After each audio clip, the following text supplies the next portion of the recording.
दी छोड़ सतगुरु रामपाल जी परमेश्वर जी की जय हो। परम पिता परमात्मा सारी सृष्टि के रचनहार कुल मालिक असंख्य ब्रह्मांडों के स्वामी जगत गुरु तीनों लोकों में प्रवेश करके सबका भरण पोषण करने वाले राजाधिराज आत्माधार नाथों के नाथ देवों के देव महादेव सर्वेश्वर महेश्वर मृत्युंजय अजरो अमर आदि अनादि सनातनी प्रभु जगत पिता जगदीश्वर श्री श्री 1008 की उपाधि के वास्तविक अधिकारी अकाल मूरत शब्द स्वरूपी राम वासुदेव सर्वगतम ब्रह्म परम पूज्य प्रथम पूज्य परम संत परम पुरुष परम धनी परम दयालु सत्य कबीर हक्का कबीर अल्लाहु अकबर बाखबर अल्लाह ताला जगत के तारणहार जगत के मुक्तिदाता जगत के जगन्नाथ हारे के सहारे हिंदुओं के राम मुसलमानों के अल्लाह सिखों के वाहेगुरु ईसाइयों के मसीह दया के सागर दयानिधि करुणा के सागर करुणानिधि स्वयंभू परिभू संकट मोचन कष्ट हरण मंगल करण दुख भंजन अविगत कबीर निर्विकार निर्विषम परमात्मा अलय अलेख सतगुरु आदि अनादि सतगुरु असली मर्यादा पुरुषोत्तम असली राम असली कृष्ण असली घनश्याम असली मुरारी राजाओं के राजा महाराजाओं के महाराजा शहंशाहों के शहंशाह सम्राटों के सम्राट भगवानों के भगवान अल्लाहों के अल्लाह प्रभुओं के प्रभु मसीहों के मसीह सच्चे वाहिगुरु बाबाओं के बाबा पीरों के पीर सेठों के सेठ जगत सेठ सावड़सा सेठ सर्वगुण संपन्न अनंत कोटि कलाओं के स्वामी अनंत कोटि ब्रह्मांडों के नायक योगियों में महायोगी ध्यानियों में महाध्यानी सिद्धों में परम सिद्ध ज्ञानियों में तत्वज्ञानी ब्रह्म ज्ञानी महाज्ञानी परम ज्ञानी सर्वश्रेष्ठ ज्ञानी विज्ञानी युवा कबीर समरथ कबीर असमवात अमित ओजा सच्चे रहनुमा करीम अल्लाह सुभान अल्लाह दुनिया के अंतिम पैगंबर 8 सितंबर 1951 से गांव धनाना जिला सोनीपत हरियाणा भारतवर्ष की पावन भूमि पर प्रकट रियल कल की भगवान श्री नारायण साकार हरि श्री बाबा साहेब शब्द स्वरूपी राम संत श्रोमणी सतगुरु रामपाल जी परमेश्वर जी के चरण कमल में साध संगति से जुड़े हुए देश विदेश से हम सभी सतसेवक भाई बहनों का अनंत कोटि दंडवत प्रणाम। सत्साई भाई और बहनों, दया पूज्य गुरुदेव भगवान की सतगुरु रामपाल जी परमेश्वर जी की सारी सृष्टि के मालिक की जिनके शुभ आशीर्वाद से आप और हम सभी भगत भाई बहन साध संगति से जुड़कर अपने आत्म कल्याण के लिए गुरुदेव के तत्व ज्ञान को आधार बनाकर भक्ति मार्ग पर दृढ़ता के साथ निरंतर आगे बढ़ रहे हैं। भाई और बहनों, पूज्य गुरुदेव जी के विशेष आशीर्वाद से उन्हीं के कर कमल से लिखित पवित्र पुस्तक कबीर सागर के सरलार्थ के ऊपर वीडियो बनाने की श्रृंखला जारी है। इसी श्रृंखला में आज हमारा ये 58 नंबर का वीडियो है। प्रत्येक वीडियो में गुरुदेव के आशीर्वाद से हमें कुछ न कुछ नया सीखने को मिलता है और गुरुदेव भगवान के कर कमल से लिखित होने के कारण इस पवित्र ग्रंथ को मात्र सुनने या पढ़ने से भी हम ढेर सारे पुण्य के भागी बनते हैं। तो कबीर चरित्र बोध के ऊपर वीडियो बनाए जा रहे हैं। इसी श्रृंखला में हम आगे बढ़ते हैं। पेज नंबर है 563 और आज का विषय है 12 पंथों के नाम। थोड़ा थोड़ा जानकारी परमात्मा हल्की हल्की सी जानकारी उपलब्ध करवा रहे हैं। कबीर सागर अध्याय कबीर चरित्र बोध पृष्ठ 1870 पर 12 पंथों के नाम लिखे हैं, जिनमें 12वां पंथ संत गरीबदास गांव छुड़ानी वाले का लिखा है। मैं रामपाल दास सन 1988 में संत गरीबदास जी के पंथ में संत स्वामी रामदेवानंद जी महाराज से दीक्षा लेकर जुड़ा हूं। मैंने 17 फरवरी 1988 फाल्गुन अमावस्या को स्वामी रामदेवानंद जी से दीक्षा ली थी। ये दास रामपाल दास हरियाणा प्रांत में सिंचाई विभाग में सिविल कनिष्ठ अभियंता जूनियर इंजीनियर सिविल के पद पर सरकारी नौकरी करता था। स्वामी जी ने सितंबर 1993 में मुझे सत्संग तथा पाठ करने का आदेश दिया। मैं नौकरी भी करता था और छुट्टी वाले दिन पाठ तथा सत्संग भी करता था। फिर मार्च 1994 में मेरे को अपना उत्तराधिकारी बना दिया तथा नामदान करने का आदेश दे दिया। मैं मई 1995 तक तो छुट्टियों में केवल सेवा करता रहा, परंतु मई 1995 में सरकारी नौकरी से त्यागपत्र दे दिया, जो हरियाणा सरकार द्वारा सन 2000 में स्वीकृत किया गया है। नौकरी से त्यागपत्र देकर दिन रात परमेश्वर की सेवा में निकल पड़ा। हजारों की संख्या में नए भगत मेरे शिष्य हो गए।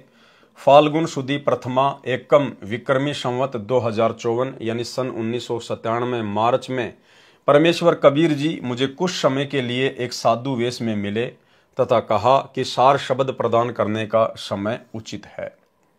सार शब्द देना प्रारंभ कर दे। उस समय से पहले न तो मेरे गुरुजी ने किसी को सार शब्द दिया था, केवल मेरे को आदेश हुआ है सार शब्द देने का। कारण यह है कि परमेश्वर कबीर जी ने धर्मदास जी को तो सार शब्द दे दिया था, परंतु उसको आगे किसी को न देने की प्रतिज्ञा करवाई थी। एक चीज ध्यान रखना भाई और बहनों, हमने तो शिक्षा लेनी है, शिक्षा। और निकट भविष्य में जब गुरुदेव भगवान अपनी लीला पूरी करके और अपने सतलोक धाम को चले जाएंगे, उसके बाद हम भाई बहन किसी प्रकार से धोखा ना खा जाएं। यहाँ एक बात कही गुरुदेव भगवान ने, आप और हम भाइयों ने थोड़ा विचार करना चाहिए उस पर। क्या कह रहे हैं परमात्मा? सन 1997 मार्च में परमेश्वर कबीर जी मुझे कुछ समय के लिए एक साधु वेश में मिले। आप और हम साथ संगति से जुड़े हुए भाई बहनों को तो ये पक्का विश्वास हो चुका है, मीन मेघ की संशय की कोई गुंजाइश नहीं है कि परमेश्वर अपने आप को छुपाते हुए इस प्रकार की बातें लिख रहे हैं। अन्यथा सतगुरु रामपाल जी परमेश्वर स्वयं ही कबीर भगवान हैं। और कबीर भगवान को भला मार्च 1997 में और दूसरा कबीर भगवान आके कौन मिलेगा? तो साथ संगति से जुड़े हुए भाई बहनों का कंसेप्ट तो बिल्कुल क्लियर है परमेश्वर को लेकर। अब एक बात यहां गुरुदेव कह रहे हैं कि मार्च 1997 में जब कबीर परमेश्वर मुझे एक साधु के रूप में मिले तो उन्होंने मुझे सार शब्द को आगे देने का आदेश दे दिया। ध्यान से देखिएगा, सन 1997 मार्च में परमेश्वर कबीर जी मुझे कुछ समय के लिए एक साधु वेश में मिले तथा कहा कि सार शब्द प्रदान करने का समय उचित है और सार शब्द देना प्रारंभ कर दे। लेकिन ये गलती भाई और बहनों गुरुदेव भगवान के इस पृथ्वी लोक से अपनी लीला पूरी करने के बाद सतलोक जाने के उपरांत आप और हमने बिल्कुल भी नहीं करनी है। हमारे जीवन में आज भी गुरु का सर्वप्रथम महत्व है और गुरुदेव भगवान के सतलोक चले जाने के बाद भी गुरुदेव भगवान का ही प्रथम महत्व रहेगा। यदि सतलोक जाने के बाद हमारी परीक्षार्थ पूज्य गुरुदेव भगवान ने उस दाढ़ी मूछ वाली शकल में, जिसको सतलोक आश्रमों से जुड़ी हुई संगत अपना कबीर भगवान मानती है, यदि दाढ़ी मूछ वाले रूप में हमें दर्शन दिए तो भाई और बहनों हमने उनकी किसी भी बात को स्वीकार नहीं करना है। यानी इस पृथ्वी लोक से जब गुरुदेव सतलोक चले जाएंगे पुण्यात्माओं को नाम दीक्षा देकर कि बच्चों अब तुम मर्यादा में रह के भक्ति करना, मैं ऊपर सतलोक में बैठ के सब कुछ देख रहा हूं, तुम मेरे से एक सेकंड के लिए भी ओझल नहीं हो, दूर नहीं हो, और तुम भी इसी प्रकार से अपने गुरु के ऊपर विश्वास रख के कि मेरा गुरु शब्द रूप में पल पल मेरे साथ में है और जब उनकी आवश्यकता पड़ेगी वे किसी भी समय प्रकट हो सकते हैं और मेरी हर क्रिया को वे पल पल देख रहे हैं। इस प्रकार से तुम्हें भक्ति करनी है। तो गुरुदेव के सतलोक जाने के बाद यदि गुरुदेव ने हमारी परीक्षा के लिए कोई अन्य रूप बना लिया, जिसे ये दुनिया कबीर दास के नाम से जानती है, दाढ़ी मूछ वाला रूप, और गुरुदेव यदि हमारे सामने कभी प्रकट होते हैं या शौपन में कभी आते हैं और यदि वे हमें कोई बात कहते हैं, कोई आदेश देते हैं, तो भाई और बहनों हमने ये गलती नहीं करनी है। हमने केवल उसी रूप वाले आदेश को स्वीकार करना है जो रूप हमारे पूज्य गुरुदेव जी का होगा। उनके अलावा हमने किसी भी रूप वाले आदेश को स्वीकार नहीं करना है, अन्यथा हम उसी समय फेल हो जाएंगे। अब यहां तो सतगुरु रामपाल जी स्वयं परमात्मा है, ये तो भगवान है। हालांकि भक्ति का जो नियम है वो यही होता है कि शिष्य को केवल अपने गुरु का ही आदेश फॉलो करना होता है, लेकिन सतगुरु तो स्वयं कबीर परमात्मा है, इसलिए इनके ऊपर यह कंडीशन लागू नहीं है। इसलिए गुरुदेव भगवान कह रहे हैं कि 1997 में मुझे कबीर परमात्मा आके मिले और आगे सार शब्द देने का आदेश दिया। जबकि भक्ति नियम अनुसार तो शिष्य ने अपने गुरु की ही बात माननी पड़ती है, और गुरु यदि पूर्ण है तो शरीर त्यागने के बाद भी शिष्य के समक्ष प्रकट हो जाएगा।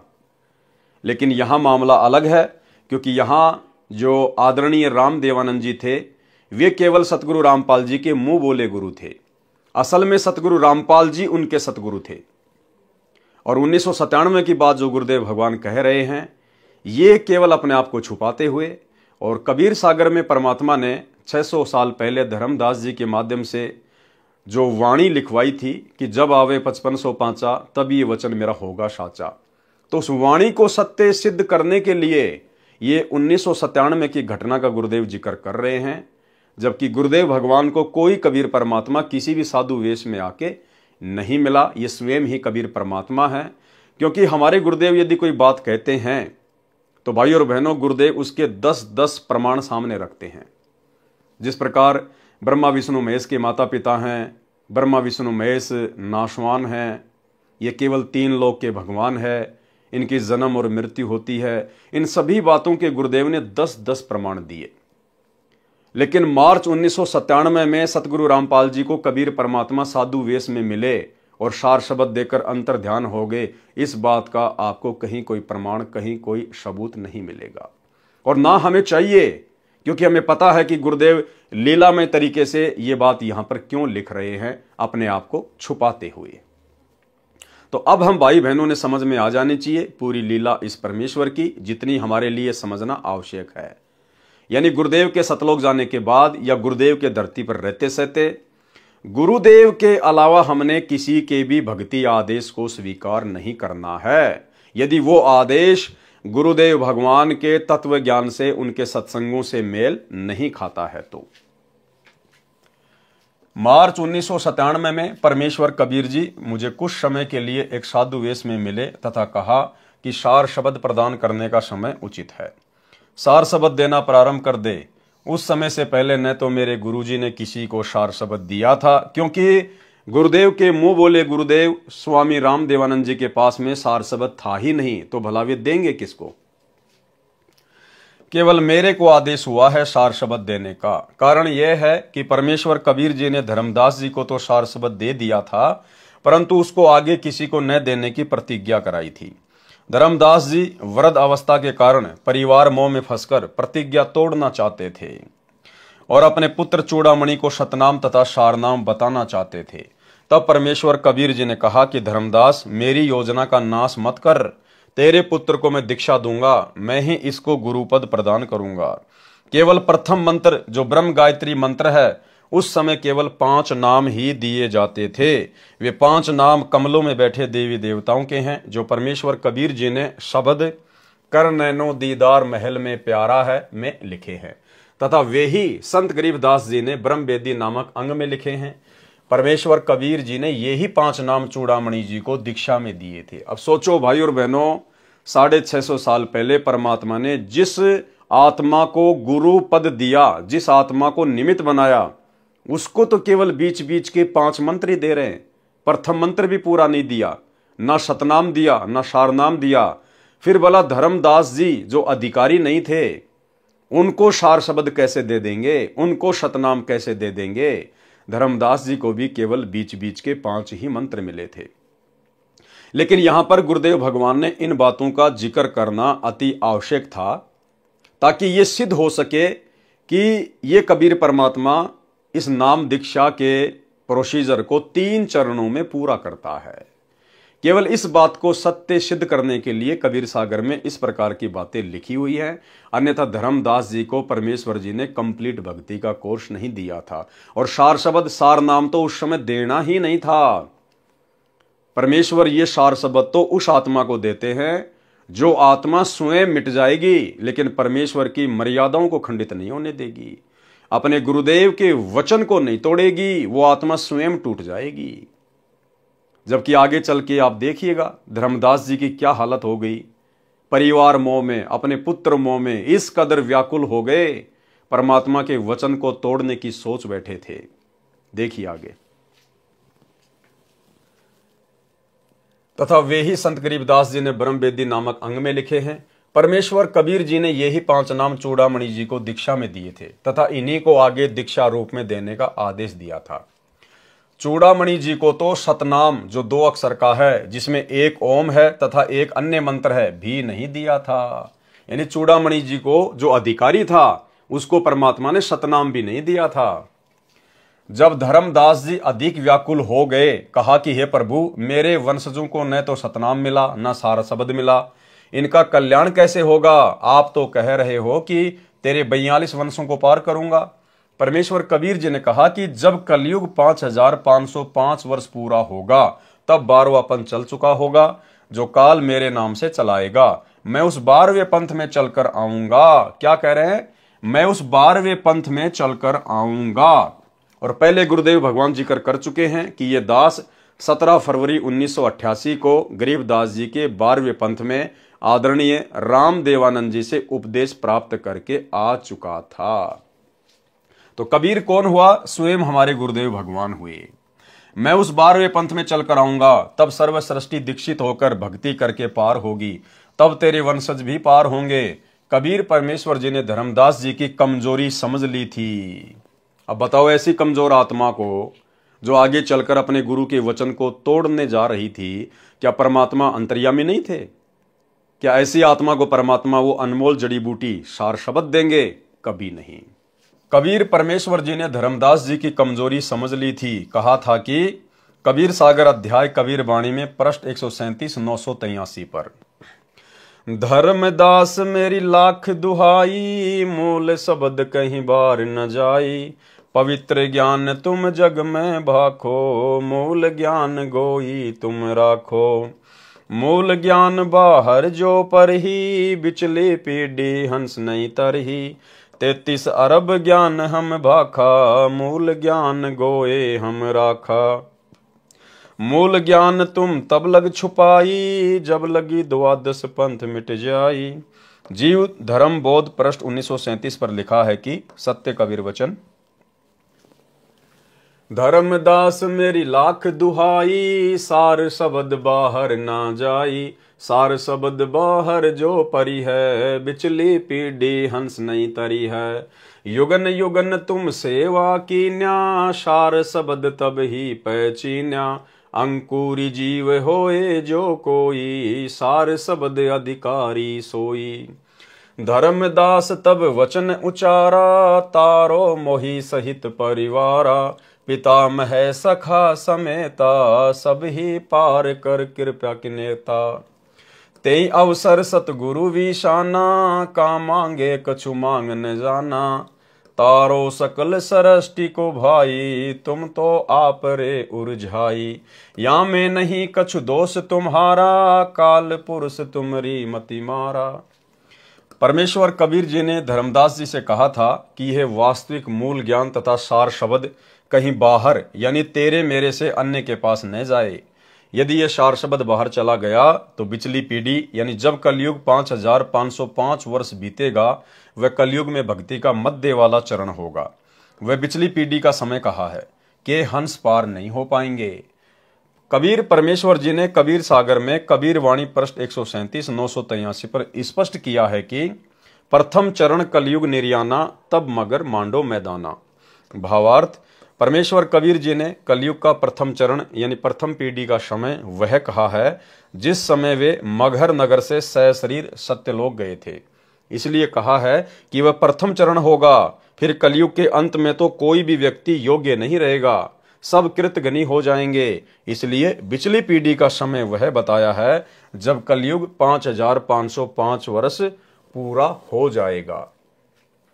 इसलिए कहा था कि उस समय तक ये सार शब्द तथा यथार्थ ज्ञान गुप्त रखना है। यह भी स्पष्ट किया है कि मैंने 33 अरब वाणी बोल दी है, परंतु मूल ज्ञान तत्व ज्ञान गुप्त ही रखा है। वह तो 13वें पंथ में आकर सब अंधेरा मिटाऊंगा। क्या कह रहे हैं? वह तो 13वें पंथ में आकर, ये नहीं कहा कि 13वें पंथ में अपनी आत्मा को भेजकर।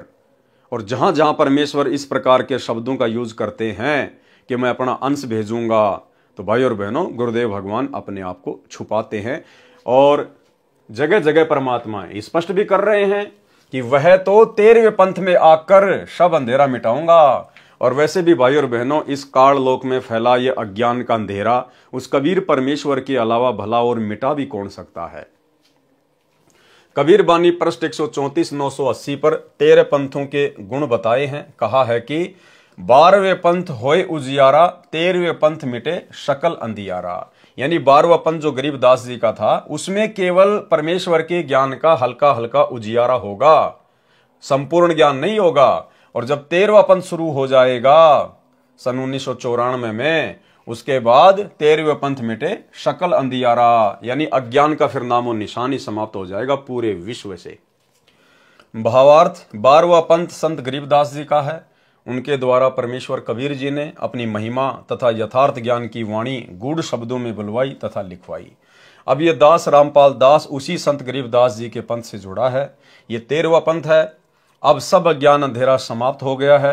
कबीर सागर में जीव धर्म बोध पेज 1937-1938 पर जो वाणी ऊपर लिखी है, उनमें धर्मदास जी ने परमेश्वर कबीर जी से याचना की है कि हे प्रभु, मेरे पितामह यानी दादा पिता तथा परिवार को पार कर दो।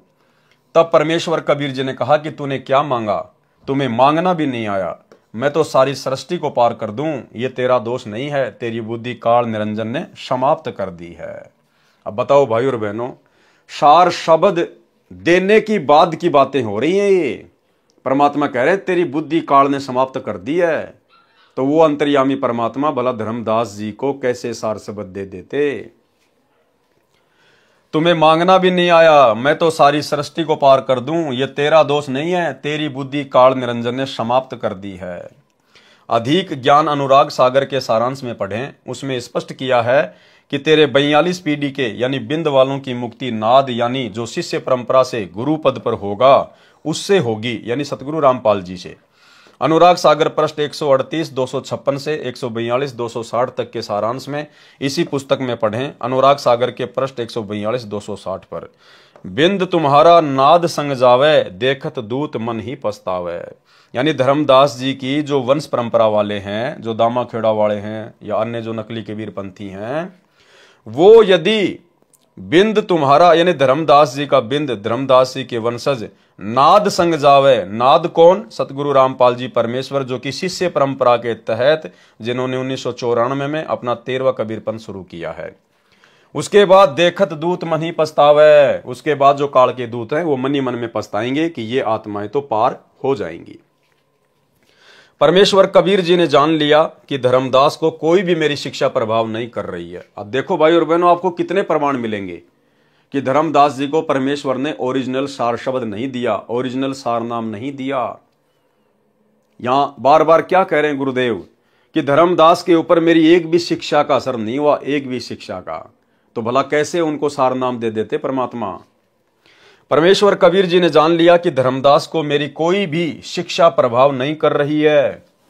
वृद्ध अवस्था के कारण इसका दिमाग डगमग हो चुका है। तब धर्मदास जी को परमेश्वर कबीर जी उड़ीसा में उस स्थान पर ले गए जहां परमेश्वर कबीर जी ने पत्थर के चोरा यानी चबूतरे पर बैठकर समुद्र को रोककर जगन्नाथ का मंदिर टूटने से बचाया था, जिसे अब जगन्नाथपुरी के नाम से जाना जाता है। धर्मदास जी को वहां ले जाकर परमेश्वर कबीर जी ने ज्ञान पुनः दृढ़ किया। बार बार मन में दोष आने से कि नाम बता दूं अपने परिवार को, जो परमेश्वर कबीर जी यानी गुरु जी की आज्ञा का उल्लंघन करने का विचार था, उससे वे नाम रहित हो चुके थे। उड़ीसा में धर्मदास जी के पुनः तीनों नाम शुद्ध किए। तब धर्मदास जी सचेत हुए और परमेश्वर कबीर जी से कहा कि हे प्रभु, वृद्ध अवस्था के कारण मेरा मन डगमग हो जाता है। मैं कभी गलती करके ये गुप्त भेद अपने परिवार को बता दूंगा, मुझे सतलोक भेज दो, मैं परिवार मोह में फंसा हूं। अब बताओ, सार सबद तो परमात्मा उस आत्मा को देते हैं जो परिवार मोह से बिल्कुल बाहर निकल जाता है, जिसकी सुरती सतलोक में लग जाती है, जिसको भक्ति और अपने गुरु के अलावा कुछ भी दिखाई नहीं देता। और धर्मदास जी अपनी कितनी बड़ी कमजोरी सिद्ध कर रहे हैं कि भगवान मुझे सतलोक भेज दो, मैं तो बूढ़ा हो गया, मेरा दिमाग डगमग हो गया, मैं कभी भी आपका ये गुप्त भेद अपने वंशजों को बता दूंगा। तो ऐसी आत्मा को भला कैसे परमात्मा वो अनमोल नाम देंगे। तब परमेश्वर कबीर जी ने धर्मदास जी के परिवार के समक्ष, यानी उस समय चूड़ामणि पुत्र तथा पत्नी आमिनी देवी भी उपस्थित थे, जीवित को पृथ्वी में समाधि दे दी, यानी जीवित को मिट्टी में दबा दिया। अब यहाँ कुछ एक भगत भाई बहनों को शंका हो जाती है कि भाई जब धर्मदास जी को परमात्मा ने जीवित ही मिट्टी में दबाया तो धर्मदास जी को तो बड़ी तकलीफ हुई होगी, उनके तो श्वासें रुक गई होंगी, वो तो तड़प तड़प के मरे होंगे। परमात्मा ने ऐसा क्यों किया? भगवान तो वैसे भी शरीर छुड़वा सकता था। तो भाई और बहनों, हमने अपने गुरुदेव भगवान की, अपने परमात्मा की किसी भी लीला पर संदेह व्यक्त नहीं करना चाहिए। परमेश्वर का कोई भी कार्य होता है वो लीलामय होता है। आपको दो उदाहरण देते हैं। सबसे पहला उदाहरण तैमूर लंग का। जब तैमूर लंग को परमेश्वर ने खाना खाते खाते तैमूर लंग की माँ की प्रार्थना पर कि महाराज जी दया करो, हम बहुत गरीब हैं, थोड़ा धन दे दो, तो परमेश्वर ने एक लोहे की सांकड़ उठाई और तैमूर लंग की पीठ में जोर जोर से 7 मारी। और तैमूर की माँ ने सोचा कि ये महात्मा तो पागल है, कोई पागल, इतना सोचा ही था, परमात्मा अंतर्ध्यान हो गए। बाद में तैमूर लंग ने बताया कि माँ, आपने बाबा के बारे में ऐसा नहीं सोचना चाहिए था। हे माँ, जब वो बाबा मेरी पिटाई कर रहे थे मुझे तो पता भी नहीं चल रहा था कि बाबा मेरी पिटाई कर रहा है, मुझे तो महसूस ही नहीं हुआ। सबसे पहला उदाहरण तो ये। दूसरा उदाहरण आपको एक भगत का इंटरव्यू सुनाते हैं, भगत करमवीर दास, झज्जर हरियाणा से। काफी समय पहले से गुरुदेव भगवान से जुड़ चुका था और उसको कोई बीमारी हो गई, कोई तकलीफ हो गई शरीर में, और डॉक्टर जब उसके शरीर से मवाद निकालते थे इंजेक्शन से तो उसको भयंकर पीड़ा होती थी, भयंकर पीड़ा, चिल्लाता था। एक समय उसने परमात्मा से अर्ज करी, अरदास करी कि हे परमेश्वर दया करो, दया करो। तो गुरुदेव भगवान ने उसको दर्शन दिए और परमेश्वर ने कहा कि बेटा ले तू ये मंत्र जाप करना जिस समय वो डॉक्टर तेरी मवाद निकालने के लिए आए। उसने ऐसा ही किया। जिस समय डॉक्टर आए उसने वो शब्द उच्चारण किया जो भी गुरुदेव भगवान ने उसको दिया, और उसके बाद उसको महसूस भी नहीं हुआ कि डॉक्टरों ने कब मेरे शरीर से मवाद निकाल ली है। डॉक्टर भी हैरान कि भाई आज आप चिल्लाए क्यों नहीं, आप रोए क्यों नहीं, आपको तो हम लोग जो है पकड़ पकड़ के मवाद निकाला करते थे और आज हमने उसी प्रोसीजर से मवाद निकाली है और आपको महसूस भी नहीं हुआ। तब उसने कहा जी ये बातें आपकी समझ से बाहर की हैं। ये छोटा सा इंटरव्यू है, सुन लीजिए। नमस्कार सर। सत साहिब जी। सर क्या नाम है आपका? मेरा नाम है जी करमवीर दास। करमवीर जी आप कहाँ से हैं? मैं गांव बागपुर से जी, जिला झज्जर हरियाणा से। सर संत रामपाल जी महाराज से कब जुड़े आप? मैं संत रामपाल जी महाराज से जी सन 2004 में कबीर प्रकट दिवस पर। सर संत रामपाल जी महाराज से नाम उपदेश लेने से पहले क्या आप कोई भक्ति साधना भी करते थे? जी हमको किसी भी पंथ से नहीं जुड़े थे। एक गांव में दादा दुनियाड़ा की मंडी थी जी, वहाँ पर मंगलवार को जोत लगाते थे, प्रसाद चढ़ाते थे जी। वैसे मैं गुड़गामा भी गया, हमारे पास बेरी देवी का मंदिर है, वहाँ भी धोख मारते थे जी। मेन मतलब हम किसी की पूजा नहीं करते थे जी। सर जी उनकी हमें भक्ति का उनका ज्ञान ही नहीं था। हम देवी की पूजा करते थे, कढ़ाई करते थे, लेकिन देवी का असली मंत्र का भी नहीं पता था। तो उनसे लाभ क्या होता हमें? कुछ भी नहीं जी। सर संत रामपाल जी महाराज से नाम दीक्षा लेने के बाद आपको क्या लाभ हुए? संत रामपाल जी महाराज से नाम लेने के बाद जी बहुत फायदे हुए जी। पहला फायदा तो यही हुआ मेरे को कि मैं 2006 में जब करोथा कांड आर्य समाज ने किया तो जी आर्य समाज जी मेरी परचून की दुकान थी, गांव में अकेला था और धूम्रपान की कोई चीज़ न रखने के कारण मैं गांव में प्रसिद्ध था। मेरे को यही बोलते थे भाई रामपाल की दुकान पर जाएंगे, तो गैल पढ़ लिए जी। मैंने जी नाम खंडित कर दिया तो एक ने मेरे पे गाल दी जी और मैं बहुत तगड़ा बीमार हो गया। उससे पहले मेरी भविष्यवाणी हो रही थी कि जब आप 42 साल के हो जाएंगे तो आपकी डेथ हो जाएगी, लेकिन वो भविष्यवाणी मैं भूल गया था जी। तो गाल गलने के बाद में मैं इतना बीमार पड़ गया जी, मेरे को पता ही नहीं मेरे साथ क्या हो रहा है।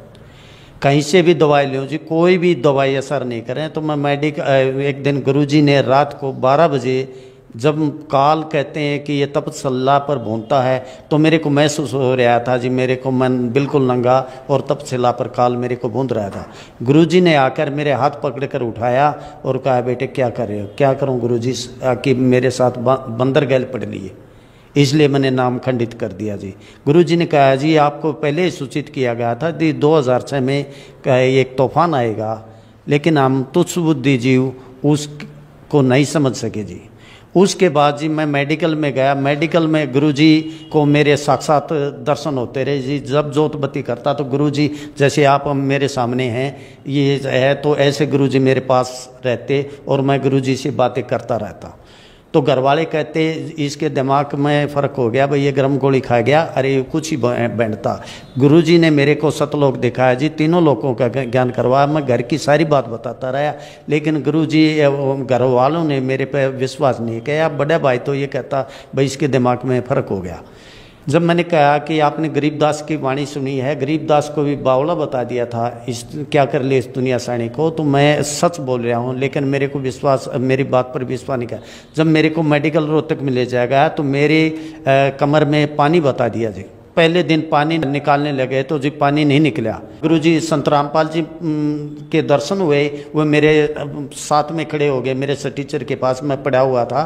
तो संत गुरु रामपाल जी महाराज ने से मैंने अरदास लगाई, गुरुजी ये मेरे कमर में पानी बताते हैं, पानी है नहीं। गुरुजी ने आदेश दिया, वो पानी तो कल भी नहीं था और आज भी नहीं निकला। माँ गुरुजी ये फिर मेरे को वैसे करते हैं, दर्द इतना होता कि धरती आसमान एक हो जाता।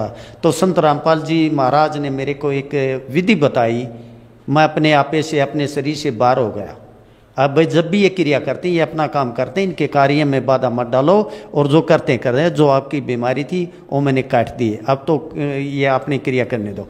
अगले दिन जी फिर मेरे को पानी की चेकिंग के लिए गए। मैंने डॉक्टर से कहा, माँ डॉक्टर साहब मेरी पर्ची पर लिख दो, मेरे कमरे में पानी नहीं है। डॉक्टर साहब ने भी मना कर दिया, लेकिन ये कहा भाई पानी तो है नहीं, लेकिन आप चेक करवाओगे तो मैं आपको लिखूँगा, वैसे नहीं लिखूँगा। फिर मेरे गुरुजी संत रामपाल जी द्वारा बताई विधि मेरे याद आई, मैंने कहा जी निकाल लो। बेंच पर लेट गया और गुरुजी के ने जो विधि बताई थी संत रामपाल जी महाराज ने, उस विधि का मैंने स्मरण किया।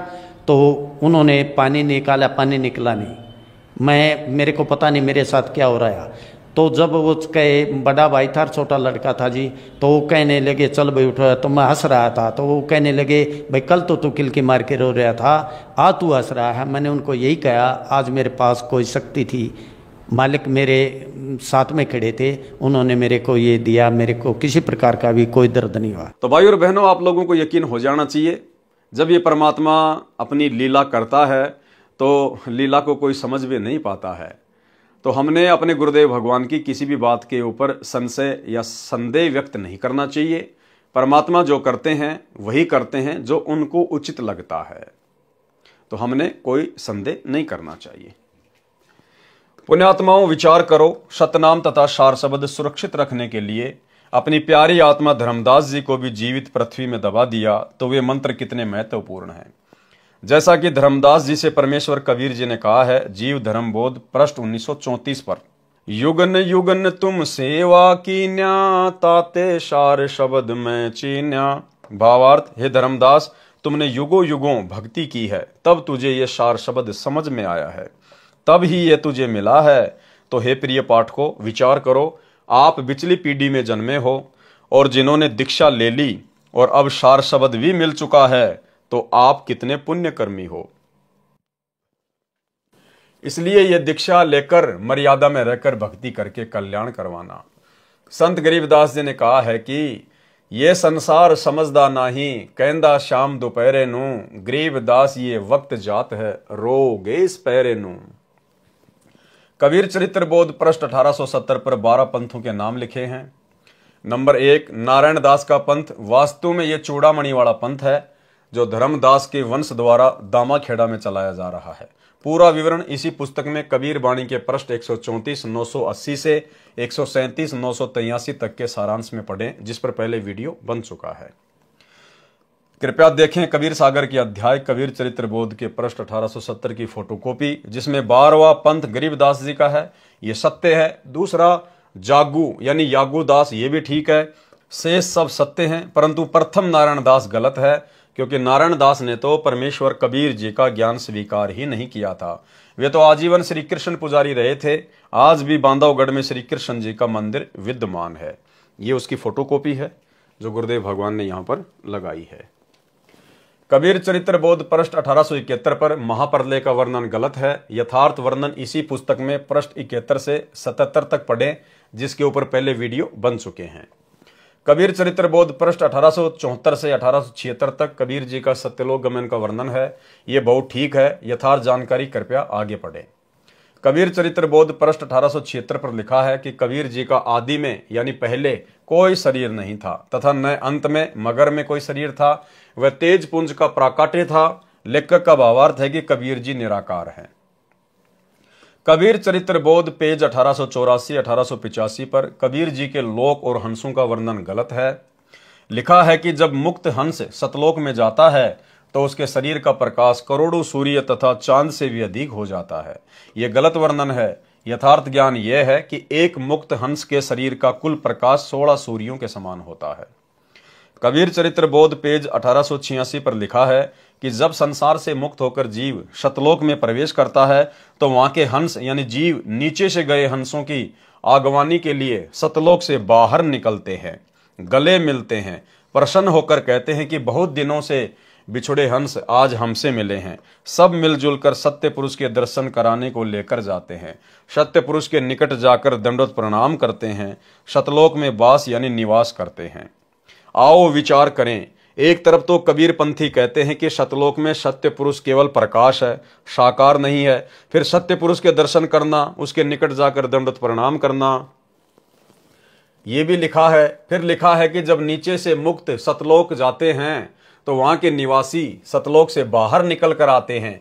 क्या सतलोक कोई चूहों का घर या बिल है, उससे निकलकर बाहर आते हैं? यह है ऊआबाई का ज्ञान जो अनुभवहीन व्यक्तियों द्वारा कहा गया है। यथार्थ ज्ञान आप जी इसी पुस्तक में सृष्टि रचना में पढ़ें। कबीर चरित्र बोध में आप जी ने सत्य तथा असत्य ज्ञान पढ़ा। कबीर चरित्र बोध तो बहुत है, परंतु यहां लिखने लगूं तो इतनी मोटी पुस्तक और तैयार हो जाएगी, इसलिए यह अलग से लिखी जाएगी। फिर भी परमेश्वर को पहचानने के लिए पर्याप्त विवरण लिखा है। प्रभु कबीर जी का मगर से सशरीर सतलोक गमन तथा सूखी नदी में नीर बहाना। उसके बाद इस भ्रम को तोड़ने के लिए कि जो मगर में मरता है वह गधा बनता है और काशी में मरने वाला स्वर्ग जाता है, बंदी छोड़ कहते हैं कि सही विधि से भक्ति करने वाला प्राणी चाहे वह कहीं पर भी प्राण त्याग दे, वह अपने सही स्थान पर ही जाएगा। इस प्रकार भाइयों और बहनों, आज गुरुदेव भगवान की गैर हाजिरी में आप यदि मर्यादा में है और सही भक्ति कर रहे हैं तो आपने कहीं भी किसी भी सतलोक आश्रम में जाकर धक्के खाने की आवश्यकता नहीं है। परमात्मा शब्द रूप में पल पल आपके साथ है। यदि आप मर्यादित हैं तो, यदि आप गुरु को परमात्मा मान रहे हैं तो परमेश्वर आपके घर पर, आपके घट में पल पल विराजमान है। उन अज्ञानियों का भ्रम निवारण करने के लिए कबीर साहिब ने कहा कि मैं मगर में मरूंगा और सभी ज्योतिषी वाले देख लेना कि मैं कहां जाऊंगा, नरक में जाऊंगा या स्वर्ग से भी ऊपर शतलोक में। कबीर साहिब ने काशी से मगर के लिए प्रस्थान किया। बीर सिंह बघेला और बिजली खान पठान ये दोनों ही सतगुरु के शिष्य थे। बीर सिंह ने अपनी सेना साथ ले ली। अब देखना भाइयों और बहनों, बीर सिंह को भी भला कैसे सार शब्द मिला होगा। जब धर्मदास जी को नहीं दिया तो बीर सिंह को कहां से दिया होगा। लेकिन परमेश्वर ने जो जिक्र किया है कि फिर उसको सार शब्द दिया, केवल यह सत्य साबित करने के लिए कि कबीर परमात्मा 650 साल पहले 3 चरणों में नाम दीक्षा दिया करते थे। अन्यथा आप जी बीर सिंह बघेल की हरकतें अब आप देखेंगे तो आपकी समझ में आ जाएगा कि सार शब्द लेने के बाद भला ऐसी हरकतें कौन कर सकता है। अपने गुरु को शरीर में कौन मान सकता है। बीर सिंह ने अपनी सेना साथ ले ली कि कबीर साहेब वहां पर अपना शरीर छोड़ेंगे। इस शरीर को लेकर हम काशी में हिंदू रीति से अंतिम संस्कार करेंगे। यदि मुसलमान नहीं मानेंगे तो लड़ाई करके शव को लाएंगे। सेना भी साथ ले ली। अब इतनी बुद्धि है हमारी। कबीर परमेश्वर जी हर रोज शिक्षा दिया करते थे कि हिंदू मुसलमान दो नहीं है। अंत में फिर वही बुद्धि क्या कह रहे हैं। कबीर परमेश्वर जी हर रोज शिक्षा दिया करते थे कि हिंदू मुसलमान दो नहीं है, अंत में फिर वही बुद्धि। सन 1994 से गुरुदेव रोज यही ज्ञान दे रहे हैं कि जीव हमारी जाति है, मानव धर्म हमारा, हिंदू मुस्लिम सिख ईसाई धर्म नहीं कोई न्यारा, सब एक परमात्मा के बच्चे हैं। उसके बावजूद भी सतलोक आश्रम मैनेजमेंट हरियाणा की वही कुबुद्धि। मध्य प्रदेश में बजरंग दल वालों ने, विश्व हिंदू परिषद वालों ने बांग्लादेश के मुसलमानों के खिलाफ अपना रोष प्रकट किया, धरने प्रदर्शन किए, और दुर्बुद्धि के शिकार सतलोक आश्रम मैनेजमेंट हरियाणा वाले, इनके कोऑर्डिनेटरों ने संगत को इकट्ठा किया और बांग्लादेश के मुसलमानों के खिलाफ विरोध प्रदर्शन में विश्व हिंदू परिषद और बजरंग दल वालों के साथ में बैठा दिया। ये लोग आज भी नहीं समझ पा रहे कि मुसलमान कौन है, हिंदू कौन है और हम कौन हैं। तो भाई और बहनों, सतगुरु के ज्ञान का 1% भी असर वर्तमान में ना तो सतगुरु के कलयुगी परिवार को है और ना इन कोऑर्डिनेटरों को है। कबीर परमेश्वर जी हर रोज शिक्षा दिया करते कि हिंदू मुसलमान दो नहीं है, अंत में फिर वही बुद्धि। उधर से बिजली खान पठान को पता चला कि कबीर साहब यहां पर आ रहे हैं।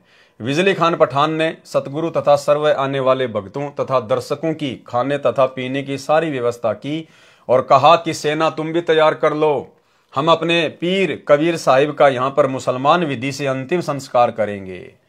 कबीर साहिब के मगर पहुंचने के बाद बिजली खान ने कहा कि महाराज जी स्नान करो। कबीर साहिब ने कहा कि बहते पानी में स्नान करूंगा। बिजली खान ने कहा कि सतगुरुदेव, यहाँ पर साथ में एक आमी नदी है, वह भगवान शिव के श्राप से सूखी पड़ी है, उसमें पानी नहीं है। जैसी व्यवस्था दास से हो पाई है, पानी का प्रबंध करवाया है, आपके स्नान के लिए प्रबंध किया है, लेकिन संगत बहुत आ गई, इनके नहाने की तो बात नहीं बन पाएगी। पीने का पानी पर्याप्त मात्रा में बाहर से मंगवा रखा है। कबीर साहिब ने कहा कि वह नदी देखे कहां पर है। उस नदी पर जाकर साहिब ने हाथ से ऐसे इशारा किया था जैसे यातायात का सिपाही रुकी हुई गाड़ियों को जाने का संकेत करता है। वह आमी नदी पानी से पूरी तरह भरकर चल पड़ी। बोलो सतगुरुदेव की जय। सत साहेब, ये आमी नदी वहां पर अभी भी विद्यमान है। सबने जय जयकार की। साहिब ने कहा कि एक चादर नीचे बिछाओ, एक मैं ऊपर ओढ़ूंगा, क्योंकि वे जानी जान तो थे। कहने लगी कि ये सेना कैसे ला रखी है तुमने। अब बिजली खान पठान और वीर सिंह बघेला आमने सामने खड़े हैं। उन्होंने तो मुंह लटका लिया और बोले नहीं। वे दूसरे हिंदू और मुसलमान बिना नाम वाले बोले कि जी हम आपका अंतिम संस्कार अपनी विधि से करेंगे। दूसरे कहते हैं कि हम अपनी विधि से करेंगे। चढ़ा ली बाहें, उठा लिए हथियार तथा कहने लगे कि आ जाओ। कबीर साहब ने कहा, रे नादानो, क्या मैंने यही शिक्षा दी थी 120 वर्ष तक? इस मिट्टी का तुम क्या करोगे? चाहे फूंक दो या गाड़ दो, इससे क्या मिलेगा? तुमने क्या शिक्षा ली मेरे से? भाई और बहनों, आज दया हुई है साथ संगति से जुड़े हुए सत्सेवक भाई बहनों के ऊपर। अन्यथा आज भी 2014 बरवाला कांड के बाद सतगुरु की संगत में बिजली खान पठान और वीर सिंह बघेला की तरह जमकर लड़ाई झगड़े होते, जमकर मारकाट होती। यदि अपने सत्सेवक बच्चों पे परमात्मा ज्ञान की रजा ना बख्शते तो हम जहां जहां भी साथ संगतियां रखते थे, जहां जहां भी हम समागम करते थे, गुरुदेव को भोग लगाते थे, ज्ञान आधार से चर्चा करते थे, तो सतलोक आश्रम मैनेजमेंट हरियाणा को यह रास नहीं आता था। इनको लगता था अगर सभी आत्माएं इसी प्रकार से ज्ञान से परिचित हो जाएंगी और घर बैठकर गुरु को भगवान मानकर भक्ति करने लग गई तो हमारे आश्रमों में कौन आएगा, हमारा धार्मिक धंधा कैसे चलेगा। इन्होंने हर संभव प्रयास किया साथ संगतियां रुकवाने का, पुलिस वालों को भेजकर, पुलिस वालों को पैसे देकर, उनको शराब पिलाकर इन्होंने भक्तों को पिटवाया, गुरुदेव की फोटोओं को फिकवा दिया, हलवे राम को इन्होंने फिकवा दिया, बेरहमी से भक्तों को मारा पीटा, मुकदमे लगाए। भाई और बहनों, यदि परमात्मा सत्सेवकों के ऊपर अपनी विशेष रजा ना बख्शते, हमारा ज्ञान योग ना खोलते, यदि हमारे अंतःकरण में परमात्मा डर पैदा ना करते कि भाई अगर गुरु नाराज हो गया तो फिर किस लिए हम भक्ति कर रहे हैं। हमने इनकी गालियां खाई, हमने इनकी मार सही, हमने इनके मुकदमे सहे, लेकिन हमने उफ तक नहीं किया, उफ तक। जबकि 2 हाथ तो हमारे भी थे, लठ वगैरह तो वहां हमारे पास भी होते थे। चक्कू वगैरह, अन्य सामग्री वगैरह सबके पास होती है। लेकिन हमने कभी भी सत्सेवकों ने उफ तक नहीं किया, इनकी गालियां खाई, इनकी मार खाई, इनके डंडे खाए। अन्यथा भाइयों और बहनों, आज भी वही महाभारत हो जाता, वही महाभारत है। लेकिन सतगुरु की विशेष रजा, विशेष मेहर साध संगति से जुड़े हुए भगत भाई बहनों पर, और इसका प्रतिफल भाइयों और बहनों अब आने वाले समय में मिलेगा, आने वाले समय में। क्योंकि सतगुरु के विशेष नजदीक, उनकी विशेष सेवाओं में केवल सत्सेवक भाई बहन ही 24 घंटे उपस्थित रहेंगे। और जिन्होंने अपनी अज्ञानता, नादानी और मूर्खता का परिचय दे दिया बरवाला कांड के बाद, लड़ाई झगड़े करके, मार पिटाई करके, गुरुदेव के सत्संगों के विरुद्ध कुकर्म करके, आने वाले समय में भाई और बहनों उन लोगों को गुरु के दर्शन भी दुर्लभ होंगे, दर्शन भी दुर्लभ। इससे क्या मिलेगा? तुमने क्या शिक्षा ली मेरे से? सुन लो, यदि झगड़ा कर लिया तो मेरे से बुरा नहीं होगा। वे जानते थे कि ये कबीर साहिब परम शक्ति युक्त हैं, यदि कुछ कह दिया तो बात बिगड़ जाएगी। शांत हो गए, पर मन में यही था कि शरीर छोड़ने दो, हमने तो यही करना है। वे तो जानी जान थे, उस दिन गृह युद्ध शुरू हो जाता, सत्यानाश हो जाता, यदि साहिब अपनी कृपया न बख्शते। कबीर साहिब ने कहा कि एक काम कर लेना, तुम मेरे शरीर को आधा आधा काट लेना, परंतु लड़ना मत। ये मेरा अंतिम आदेश सुन लो और मानो। इसमें जो वस्तु मिले उसको आधा आधा कर लेना। महीना माघ शुक्ल पक्ष तिथि एकादशी, विक्रमी संवत 1575, 1575 सन 1518 को कबीर साहिब ने एक चदर नीचे बिछाई और एक ऊपर ओढ़ ली। कुछ फूल कबीर साहिब के नीचे वाली चद्दर पर 2 इंच मोटाई में बिछा दिए। थोड़ी सी देर में आकाशवाणी हुई कि मैं तो जा रहा हूं सतलोक में, स्वर्ग से भी ऊपर। देख लो चद्दर उठाकर, इसमें कोई शव नहीं है। जो वस्तु है वे आधी आधी ले लेना, परंतु लड़ना नहीं। जब चद्दर उठाई तो सुगंधित फूलों का ढेर शव के समान ऊंचा मिला। बोलो सतगुरुदेव की जय, सत साहिब। अब सोचिए भाई और बहनों, जिस वीर सिंह बघेल की हरकत के कारण उसका गुरु अंत में महादुखी होके सतलोक गमन से पहले ये शब्द कह रहा है कि ये मेरा अंतिम आदेश है, मेरी अंतिम पुकार है, लड़ना मत, मेरे शरीर को काट लेना। भला उस वीर सिंह बघेल को परमात्मा ने कैसे सार शब्द दिया होगा? वीर देव सिंह बघेल और बिजली खान पठान एक दूसरे के सीने से लगकर ऐसे रोने लगे जैसे कि बच्चों की मां मर जाती है। अब भाई रोने से क्या फायदा? अब चिल्लाने से क्या फायदा? अब पछताने से क्या फायदा? जब समय था उस समय सतगुरु को पहचानते, सतगुरु की शिक्षाओं पे चलते, अमल करते। अब सतगुरु के जाने के बाद तुम कितने बड़े भगत बन जाओ, तुम कितने पश्चाताप करो, उन चीजों का कोई लेना देना नहीं होता। फिर तो वहां पर रुदन मच गया। हिंदू और मुसलमानों का प्यार सदा के लिए अटूट बन गया। एक दूसरे को सीने से लगाकर हिंदू और मुसलमान रो रहे थे। कहने लगे कि हम समझे नहीं, ये तो वास्तव में अल्लाह आए हुए थे। और यही गलती, यही पश्चाताप आने वाले दिनों में सतलोक आश्रम मैनेजमेंट हरियाणा, गुरुदेव का कलयुगी परिवार, ये कोऑर्डिनेटर और इन सतलोक आश्रमों से जुड़ी हुई तमाम संगत को होने वाला है कि भाई यदि हम भी समय रहते साध संगति से जुड़ जाते, अपने गुरु को भगवान मान के, घर को आश्रम बना के, ज्ञान को आधार बना के भक्ति करते, तो हमारा जीवन सफल हो जाता। लेकिन भाई अब तो कुछ भी हाथ नहीं आया।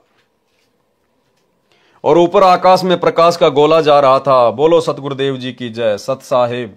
तो वहां मगर में दोनों धर्मों, हिंदुओं तथा मुसलमानों ने एक एक चद्दर तथा आधे आधे सुगंधित फूल लेकर 100 फुट के अंतर में एक एक यादगार भिन्न भिन्न बनाई, जो आज भी विद्यमान है। तथा कुछ फूल लाकर काशी में, जहां कबीर साहिब एक चबूतरे पर बैठकर सत्संग किया करते थे, वहां काशी चोरा नाम से यादगार बनाई। अब वहां पर बहुत बड़ा आश्रम बना हुआ है। मगर में दोनों यादगारों के बीच में एक सांझला द्वार भी है। आपस में कोई भेदभाव नहीं है। ये उसके चित्र हैं। मगरस्थान, जहां पर हिंदुओं तथा मुसलमानों द्वारा बनाई गई 7-7 यादगार। हिंदू और मुसलमान ऐसे रहते हैं कि जैसे माँ जाए भाई रहा करते हैं। उनसे हमने बात की थी तो उन्होंने कहा कि हमारी आज तक धर्म के नाम पर कोई लड़ाई नहीं हुई। वैसे कहां सुनी तो घर के घर में हो जाती है, फिर भी हमारी आपस में धर्म के नाम पर लड़ाई नहीं होती है। बिजली खान पठान ने दोनों यादगारों के नाम 500 बीघा जमीन दी, जिसमें हिंदू तथा मुसलमान अपने प्रबंधक कमेटी बनाकर व्यवस्थित किए हैं। ये दास संत रामपाल दास जी महाराज अपने सैकड़ों सेवकों सहित 3 बार इस ऐतिहासिक धार्मिक स्थल को देखकर आ चुके हैं। वहां जाकर ऐसा लगता है जैसे हमने सच्चाई का खजाना प्राप्त हो गया हो। बोलो सतगुरुदेव जी की जय। सत साहेब। गरीबदास जी महाराज जी की वाणी से पारक का अंग। चले कबीर मगर के ताई, तहां वहां फूलन सेज बिछाई। दोनों दिन अधिक प्रभाऊ, दोषी दुश्मन और सब साऊ। तहां बिजली खा चले पठाना, वीर सिंह बघेला पद परवाना। काशी उमटी चली मगर को, कोई न पावे तास डगर को। वैरागी सन्यासी जोगी, चले मगर को शब्द वियोगी। 3 रोज में पहुंचे जाई, तहां वहां सुमरण राम खुदाई। दहू दीन है बाहा जोरी, शस्त्र बांधी लिए भय गोरी। वह गाड़े वह जारन कहीं, दोनों दिन अधिक सो फही। तहां कबीर कहीं एक भाषा, शस्त्र करे सो ताही तलाका। शस्त्र करे सो हमरा द्रोही। क्या कह रहे हैं परमात्मा? क्या कहा उस समय कि जो भी हथियार उठाएगा वो मेरा द्रोही है। शस्त्र करे सो हमरा द्रोही। अब सतलोक आश्रम मैनेजमेंट हरियाणा वालों ने तो भाई और बहनों साथ संगत वालों को लठों से मारा है, लठों से। ये परमात्मा के द्रोही हैं, परमेश्वर के द्रोही।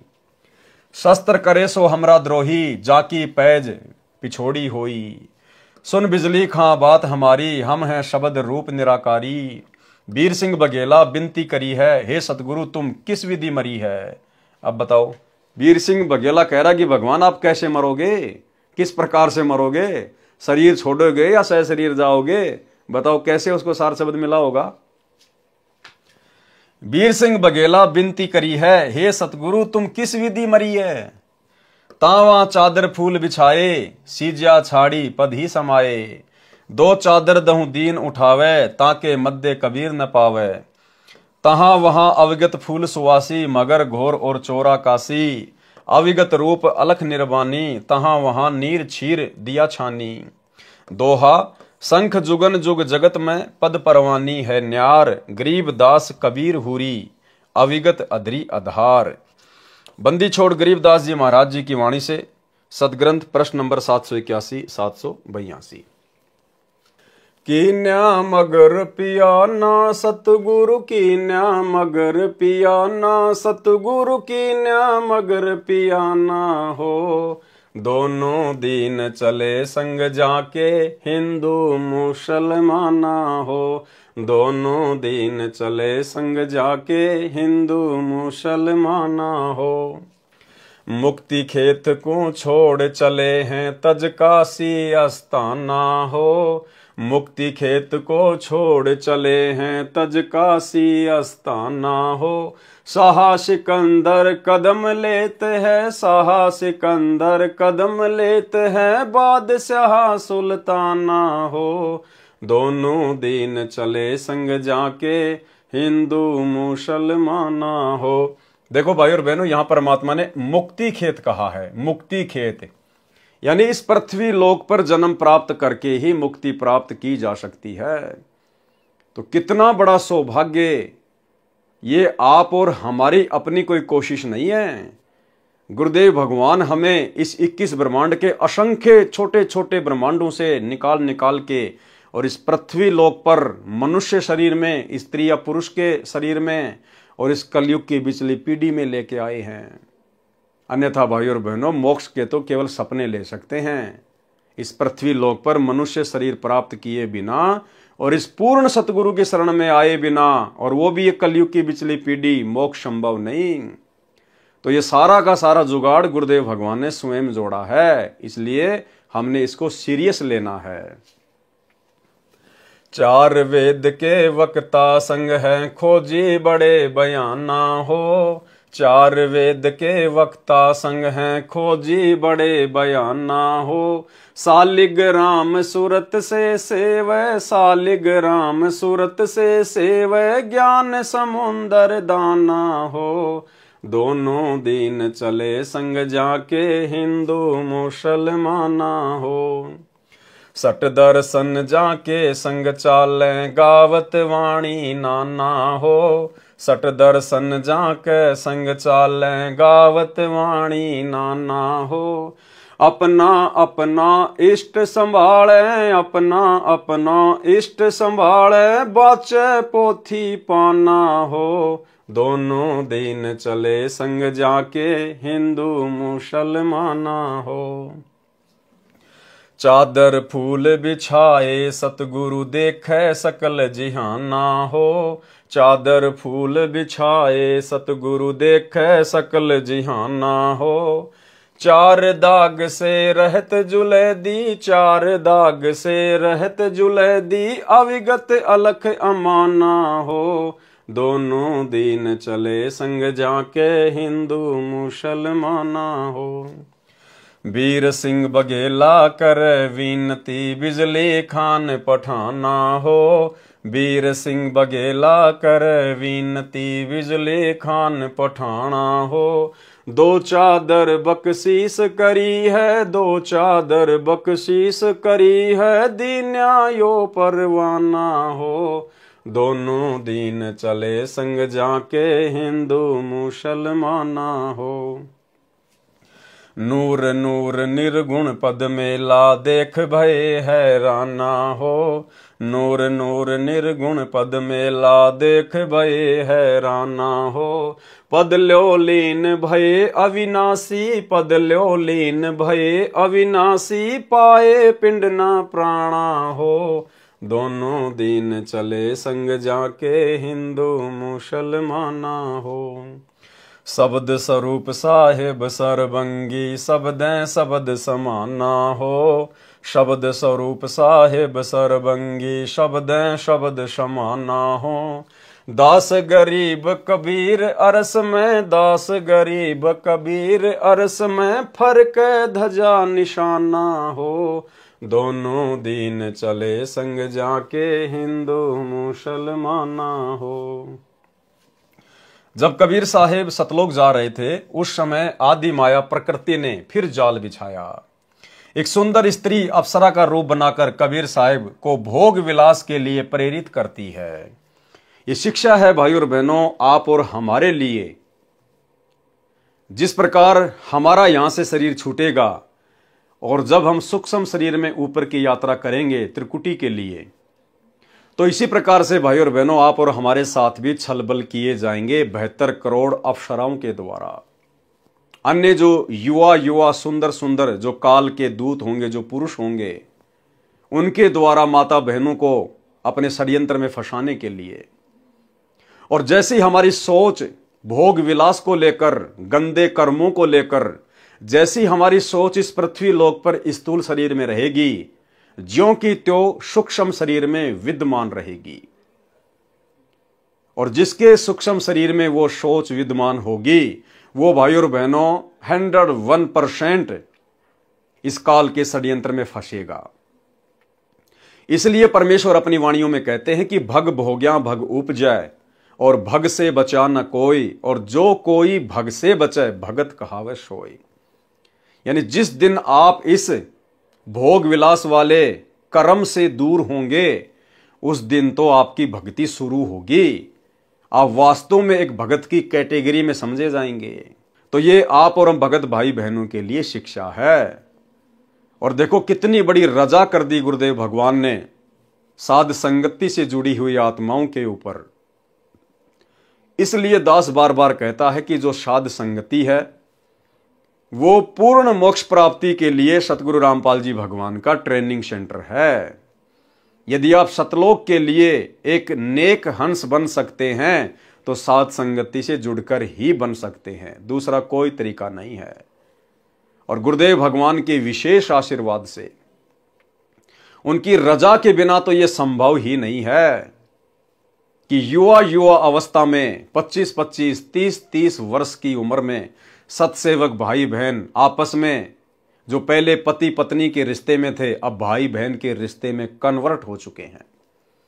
कुछ एक आत्माओं को तो ये ज्ञान यहां तक समझ में आ गया, उनको तो इतना भय पैदा हो गया है कि भाई अगर गुरुदेव भगवान के हिसार जेल से बाहर आने से पहले पहले विशेषकर यदि सत्सेवकों ने इस कुक्रम से दूरी नहीं बनाई तो क्या पता भाई हमारा नंबर पड़े या ना पड़े। और उन्होंने ज्ञान को आधार बनाकर आपस में सलाह मशवरा करके सहमति करके दोनों ने, भगत और भगतमती ने, कि भाई भाड़ में जाए, ठीक है, शादी का हमारा संस्कार था वो पूरा हो गया है, दोनों मिलके अपनी भक्ति करेंगे। ना जाने ये कर्म भोग विलास वाले हम कितने असंख्य जन्मों से करते हुए आ रहे हैं। आज हमारे नाम के कितने गांव बसे होंगे, हमें क्या मिला, हमें क्या प्राप्त हुआ सिवाय लक 84 के। तो ये शरीर तो हमने अपने गुरुदेव के चरणों में समर्पित करना पड़ेगा। कोटि शीश तूने दे दिए यम राजा की भेंट, एक शीश दे के देख ले सतगुरु अपने की भेंट। तो उन भाई बहनों ने तो, जिनके संतान भी नहीं है, उन्होंने भी भाई बहन के रिश्ते कायम कर लिए कि भैया मुक्ति चाहिए, मोक्ष चाहिए। ये कुकर्म करते तो असंख्य जन्म बीत गए। और यदि भाई और बहनों हमारी यही भावना यहां पर बनी रही तो जैसे ही हमारा शरीर छूटेगा तो सूक्ष्म शरीर में वही भावना रहेगी और काल हमें झप लेगा, क्योंकि यह तो हमें महसूस होगा ही नहीं कि हम त्रिकुटी की यात्रा पे जा रहे हैं। महसूस यही होगा कि हम तो किसी समागम में जा रहे हैं, सत्संग में जा रहे हैं, पता ही नहीं चलेगा। और वो हरकतें कर बैठेंगे, मन में वो दोष पैदा कर बैठेंगे। तो गुरुदेव भगवान अपने ऊपर लेकर आप और हमें समझा रहे हैं कि जब मैं मगहर से ऊपर जाने लगा एक आम संत का रूप बनाकर, वो माया, वो दुर्गा मुझे पहचान नहीं पाई, मुझे जान नहीं पाई, और मेरे ऊपर डोरे डालने के लिए, मुझे अपने साथ में भोग विलास के लिए प्रेरित करने के लिए एक सुंदर स्त्री का रूप बनाकर जिसको देखते आदमी पागल हो जाए, ऐसा रूप बना के मेरे सामने आई। गुरुदेव समझाना चाह रहे हैं कि तुम्हारे साथ भी यही होगा। इसलिए अपनी उस गंदी सोच को, उस गंदे कर्म को इस पृथ्वी पर, इस स्थूल शरीर में ज्ञान को आधार बना के त्याग दो। जब कबीर साहिब सतलोक जा रहे थे उस समय आदि माया प्रकृति ने फिर जाल बिछाया। एक सुंदर स्त्री अप्सरा का रूप बनाकर कबीर साहिब को भोग विलास के लिए प्रेरित करती है। शब्द बंदी छोड़ गरीबदास जी महाराज जी की वाणी से, सदग्रंथ साहिब पेज नंबर 782। देखा मगर जहूरा सतगुरु देखा मगर जहूरा, सतगुरु देखा मगर जहूरा हो। काशी में कीर्ति कर चाले झिलमिल देही नूरा हो। काशी में कीर्ति कर चाले झिलमिल देही नूरा हो। माया आदि अरस से उतरी बनी अप्सरा हूरा हो।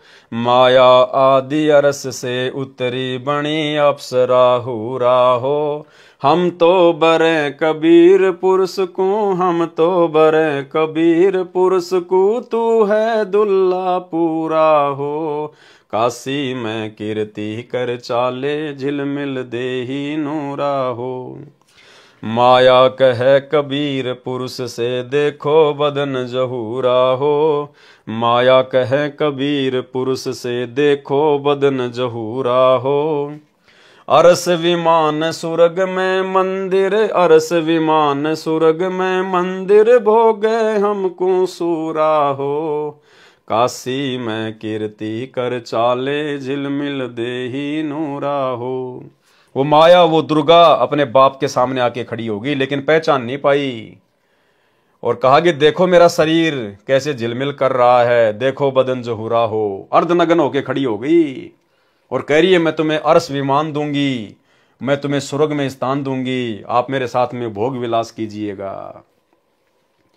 कहें कबीर सुनोरी माया कुटिल नजर तुम घूरा हो, कि मेरे को ऐसे कुटिल नजरों से क्यों घूर रही है। कहे कबीर सुनोरी माया कुटिल नजर तुम घूरा हो। जिन भोगी सोई कल रोगी, जिन भोगी सोही कल रोगी, हो गए धूरम धूरा हो। काशी में कीर्ति कर चाले झिलमिल देही नूरा हो। कहते इस माया को, माया के बहुत सारे रूप बताए परमात्मा ने, इसमें स्त्री भोग भी एक माया है। और कहते हैं जिन जिन लोगों ने इस माया को भोगा है मेरी शरण में आने के बाद, कहते हैं वो हमेशा नीचे ही गिरा है। माया कहे कबीर पुरुष से मैं हूँ जग से दूरा हो। माया कहे कबीर पुरुष से मैं हूँ जग से दूरा हो। मैं तुम्हारी पटरानी दासी, मैं तुम्हारी पटरानी दासी, राखों पलक हजूरा हो। काशी में कीर्ति कर चाले, झिलमिल देही नूरा हो। कहें कबीर सुनोरी माया, तुम हो लड्डू बूरा हो। कहें कबीर सुनोरी माया, तुम हो लड्डू बूरा हो। जो तुझे खावे सो बह जावे, जो तुझे खावे सो बह जावे, तास अकल के कूरा हो। यानी वो भगत जो मेरी शरण में आने के बाद भी तेरे चक्कर में पड़ा रहता है, कहते हैं वो तो बुद्धि से भ्रष्ट है। जो तुझे खावे सो बह जावे, जो तुझे खावे सो बह जावे, तास अकल के कूरा हो। काशी में कीर्ति कर चाले, झिलमिल देही नूरा हो। श्वेत मुकुट जहां श्वेत छतर है, बाजै अनहद तूरा हो। श्वेत मुकुट जहां श्वेत छतर है, बाजै अनहद तूरा हो। दास गरीब कहे सुनि माया, दास गरीब कहे सुनि माया, हमसे रहियो दूरा हो। काशी में कीर्ति कर चाले, झिलमिल ने ही दूरा हो। कबीर सागर सरलार्थ वाणी।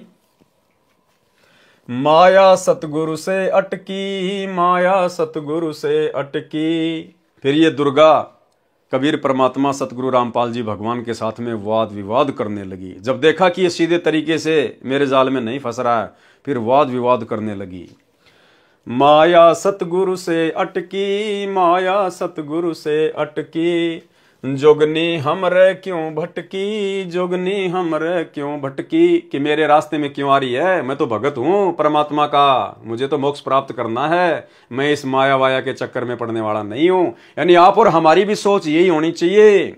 यदि हमारे सामने भी जब हम त्रिकुटी की यात्रा करेंगे और अगर इस प्रकार की परिस्थितियां पैदा हो गई तो, लेकिन उस समय हम सामना जब करेंगे जब हम धरती पर वर्तमान में भक्ति करते करते इतनी दृढ़ता अपने अंदर पैदा करेंगे। हम तो भगली गर जोगी, हम तो भगली गर जोगी, हम ना माया के भोगी, हम ना माया के भोगी। अब जो वर्तमान में ही कार कोठी बनाने में, अपने बच्चों को बड़े बड़े इंजीनियर डॉक्टर बनाने में जो भगत लगे हुए हैं, बड़ी बड़ी स्कूलों में बड़ी बड़ी कोचिंग में पढ़ा रहे हैं, पलाट पे पलाट लेके पटके हुए हैं, वो भला फिर वहां कैसे बचेंगे। तो क्या कहा परमात्मा ने, हम नहीं माया के भोगी, हम नहीं माया के भोगी। तो मैं झगड़ा है भारी, तो मैं झगड़ा है भारी, मारे बड़ छतर धारी, मारे बड़ छतर धारी। सेवा कर सुमन की, सेवा कर सुमन की, हमको लागत है फीकी, हमको लागत है फीकी। यानी दुर्गा ने परमात्मा को बहुत सारे लोभ दिए और जो है प्रलोभ दिए, लेकिन परमात्मा ने कहा कि मेरे लिए तो सब फीके हैं, मेरी सुरती तो सतलोक में है। हमको लागत है फीकी, हमको लागत है फीकी। हमरी सार नहीं जानी, हमरी सार नहीं जानी, अरे तुत गाल दई घाणी, अरे तुत गाल दई घाणी। यानी दुर्गा ने उद्मस्त उतार दिया, हर प्रकार से हर चाल चली अपनी परमात्मा को फंसाने के लिए। चलती फिरती क्यों नाही तू, चलती फिरती क्यों नाही, हम रहते अवगत पद माही, हम रहते अवगत पद माही। हम रहते अवगत पद माही, यानी हमारा ध्यान उस अविगत पद में है, हमारी सुरती सतलोक में है। हम यहाँ के किसी भी भोग के इच्छुक नहीं है। इंद्रदा राज कागदा विष्टा ना भोगा इंद्राणी नु। हमारे असली ज्ञान का भाई और बहनों उस समय पता चलेगा जब हम त्रिकुटी की यात्रा करेंगे, जब हमारे सामने रखे जाएंगे लोभ वो परलोभ। अरे तू गैली है गोली, अरे तू गैली है गोली, कि तू तो महानीच है। दाग लगावेगी चोली, दाग लगावेगी चोली, कि मेरी भक्ति को बर्बाद करेगी, तू मेरे ऊपर दाग लगाएगी, मेरे परमात्मा का नाम खंड करवाएगी। मेरा अंजन है नूरी, मेरा अंजन है नूरी, अंदर में कह कस्तूरी, अंदर में कह कस्तूरी, यानी अपनी विशेषता बता रही है कि मैं तेरे को कितना आनंद दूंगी। तुम किसी राजा पे जाओ, तुम किसी राजा पे जाओ, परमात्मा कह रहे हैं जो तुझे भोगने का इच्छुक है ना, ऐसे राजा महाराजाओं के पास जाओ, हम तो भगत हैं, हम इस चक्कर में नहीं पड़ने वाले। ये सब कुछ छोड़ छाड़ के तो हम आए हैं। हमारे गुरुदेव ने हमारे को यही तो ज्ञान दिया था कि हमने किसी भी प्रकार से माया के चक्कर में नहीं पड़ना। और ये माया तो सतलोक में बच्चों तुम्हारे चरणों की दासी है। चार मुक्ति जहां चंपी करती, माया होरी दासी। ये ब्रह्मा विष्णु महेश के पास में जो चार मुक्ति है, अर्थ धर्म काम मोक्ष, इनकी तरफ तो हम सतलोक में नजर उठा के भी नहीं देखेंगे। इतने सुख है वहां।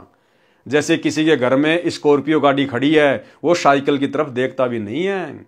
तो सतलोक जाने के बाद 21 ब्रह्मांड के सुख तो ऐसे हैं जिसके घर में स्कॉर्पियो के सामने साइकिल खड़ी हो। तुम किसी राजा पे जाओ, तुम किसी राजा पे जाओ, हमरे मन नहीं भाओ, हमरे मन नहीं भाओ। मैं तो अर्धंगी दासी, मैं तो अर्धंगी दासी। तो परमात्मा ने क्या समझाया कि आप भक्तों ने भी इसी प्रकार से जवाब देना है कि भैया मैं तो सतलोक का वासी हूं, अब मैं सतलोक का वासी होने जा रहा हूं, अब नहीं फंसने वाले। हम हैं अनहदपुर वासी, हम हैं अनहदपुर वासी, हमरा अनहद में डेरा, हमरा अनहद में डेरा। अंत ना पावेगी मेरा, अंत ना पावेगी मेरा। हम तो आदि जुगादनी जी, हम तो आदि जुगादनी जी। अरे तुझे माता कहूँ अकधी, अरे तुझे माता कहूँ अकधी। अब मैं देऊंगी गारी, अब मैं देऊंगी गारी। फिर दुर्गा नाराज हो गई जब देखा ना कि कोई दाव नहीं चल रहा, फिर वो डराने लगी। अब मैं देऊंगी गाड़ी, अब मैं देऊंगी गाड़ी।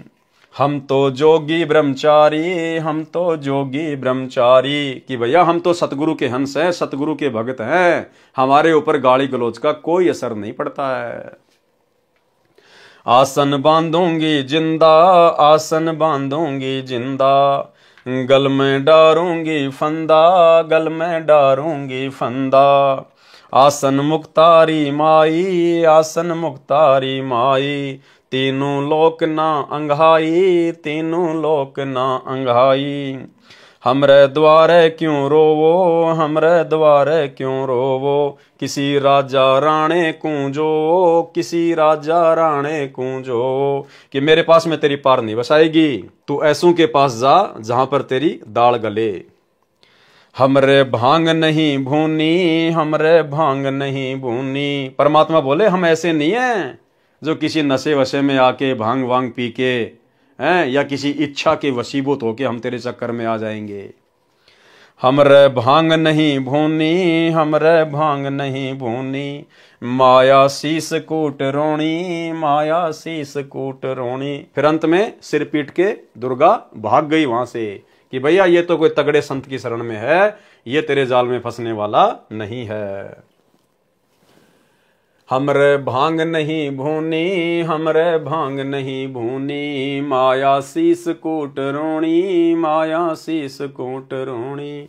तू तो जुगनी है खंडी, तू तो जुगनी है खंडी। मोरा फेर चली लंडी, मोरा फेर चली लंडी। चली गई दुर्गा। आगे शब्द लिखा है परमात्मा ने, आज मोहे दर्शन दियो जी कबीर, आज मोहे दर्शन दियो जी कबीर। सतलोक से चल कर आए, सतलोक से चल कर आए। काटन यम की जंजीर, आज मोहे दर्शन दियो जी कबीर, आज मोहे दर्शन दियो जी कबीर। थारे दर्शन से मारे पाप कटत हैं, थारे दर्शन से मारे पाप कटत हैं। निर्मल होवे जी शरीर, आज मोहे दर्शन दियो जी कबीर, आज मोहे दर्शन दियो जी कबीर। अमृत भोजन मारे सतगुरु जी मैं, अमृत भोजन मारे सतगुरु जी मैं, शब्द दूध की खीर आज मोहे दर्शन दियो जी कबीर, आज मोहे दर्शन दियो जी कबीर। हिंदू के तुम देव कहाए, हिंदू के तुम देव कहाए, मुसलमान के पीर आज मोहे दर्शन दियो जी कबीर, आज मोहे दर्शन दियो जी कबीर। दोनों दीन का झगड़ा छिड़ गया, दोनों दीन का झगड़ा छिड़ गया, टोए न पाए शरीर आज मोहे दर्शन दियो जी कबीर, आज मोहे दर्शन दियो जी कबीर। धर्मदास की अर्ज गुशाई, धर्मदास की अर्ज गुशाई, खेवा लगाइयो पर तीर आज मोहे दर्शन दियो जी कबीर, आज मोहे दर्शन दियो जी कबीर। मलुकदास जी को परमेश्वर कबीर जी संत रूप में मिले थे। उनको सत्यलोक ले जाकर वापस छोड़ा था, अपनी महिमा से परिचित करवाया। उसके पश्चात संत मलुकदास जी ने कबीर जी की महिमा का गुणगान किया। अगम निगम बोध के पृष्ठ 45 1735 पर मलुकदास जी का शब्द है। जपोरे मन साहेब नाम कबीर, जपोरे मन साहेब नाम कबीर, एक समय गुरु बंसी बजाई कालंदरी के तीर, एक समय गुरु बंसी बजाई कालंदरी के तीर, सुर नर मुनि सब चकित भये, रुक गया यमुना नीर, जपोरे मन साहेब नाम कबीर। काशी तज गुरु मगहर आए दो दिन के पीर, काशी तज गुरु मगहर आए दोनों दिन के पीर, कोई गाड़े कोई अग्नि जलावे, कोई गाड़े कोई अग्नि जलावे, नेक न धरते धीर, जपोरे मन साहेब नाम कबीर, जपोरे मन साहेब नाम कबीर। चार दाग से सतगुरु न्यारा अजरो अमर शरीर, चार दाग से सतगुरु न्यारा अजरो अमर। जगन्नाथ का मंदिर बचाया, जगन्नाथ का मंदिर बचाया, ऐसे गहर गंभीर, जपोरे मन साहिब नाम कबीर, जपोरे मन साहिब नाम कबीर। दास मलुक सलूक कहते खोजो कसम कबीर। संत दादू दास जी को कबीर जी ने शरण में लिया। श्री दादू जी को 7 वर्ष की आयु में जिंदा बाबा के स्वरूप में परमेश्वर जी मिले थे। उस समय कई अन्य हम उम्र बच्चे भी खेल रहे थे। परमेश्वर कबीर जी ने अपने कमंडल से कुछ जल पान के पत्ते को कटोरे की तरह बनाकर पिलाया तथा प्रथम नाम देकर सतलोक ले गए। दादू जी 3 दिन रात अचेत यानी कोमा में रहे, फिर सचेत हुए तथा कबीर जी का गुणगान किया।